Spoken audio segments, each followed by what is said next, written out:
আসসালামু আলাইকুম। আপনারা জানেন বর্তমানে মালদ্বীপের শ্রমবাজার বাংলাদেশিদের জন্য একেবারে বন্ধ করে দিয়েছে।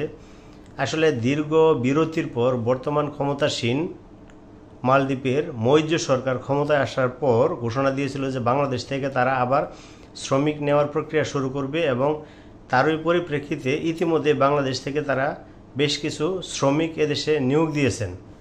অর্থাৎ এই সুযোগটাকে কাজে লাগিয়ে বেশ কিছু অসাধু দালাল যারা মূলত লোক আনা নেওয়ার কাজ করে তারা বাংলাদেশ থেকে বেশ কিছু লোক ফ্রি ভিসায় মালদ্বীপে আনে।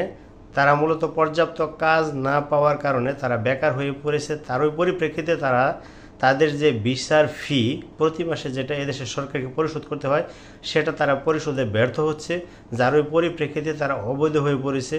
এবং মালদ্বীপের সরকার ঘোষণা দিয়েছিল যে প্রতিটি দেশ থেকে তারা কর্মী নিবে এবং সেটি 1 লক্ষের বেশি হবে না, তার মধ্যে সীমাবদ্ধ থাকতে হবে।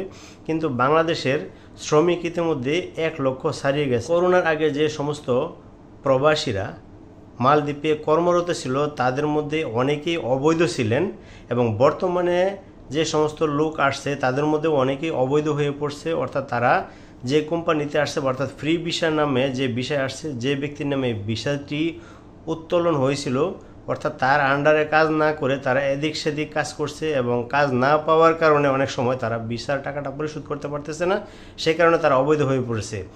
মূলত সেই কারণেই কোটা শেষ হয়ে যাওয়ার কারণে এদেশ সরকার সিদ্ধান্ত নিতে বাধ্য হচ্ছে যে তারা আর বাংলাদেশ থেকে শ্রমিক নেবে না।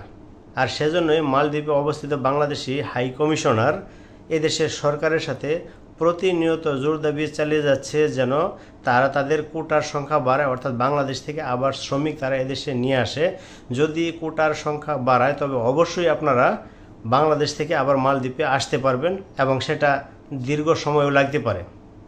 আর ইতিমধ্যে যাদের ভিসা হাতে পেয়েছেন তারা অবশ্যই আসতে পারবেন, চিন্তার কোনো কারণ নেই। আর যারা ভিসার জন্য দালালের কাছে বা এজেন্সির কাছে পাসপোর্ট জমা দিয়েছেন, টাকা জমা দিয়েছেন, সেটা সঠিকভাবে বলা যাচ্ছে না, কি হয় সেটা আপনারা বুঝে নেন। আর বর্তমানে মালদ্বীপে অবস্থিত অবৈধ যে বাংলাদেশিরা আছে তাদেরকে ধরার জন্য এদেশের সরকার কুরাঙ্গি নামে একটি অভিযান শুরু করেছে, যার ওই পরিপ্রেক্ষিতে তারা প্রতিদিন কিছু না কিছু বাংলাদেশি ধরপাকড় করছে এবং তাদের পেপারসগুলি, অর্থাৎ তাদের পর্যাপ্ত ডকুমেন্টস বা তারা বৈধভাবে দেশে আছে কিনা সেগুলো তাদেরকে প্রতিনিয়ত চেক করে যাচ্ছে এবং আটক করছে। এই হলো বর্তমানে মালদ্বীপের অবস্থা। যারা প্রতিনিয়ত এই চ্যানেলটিকে সাপোর্ট করে যাচ্ছেন এবং এই চ্যানেলের সাথে আছেন তাদের সবাইকে ধন্যবাদ।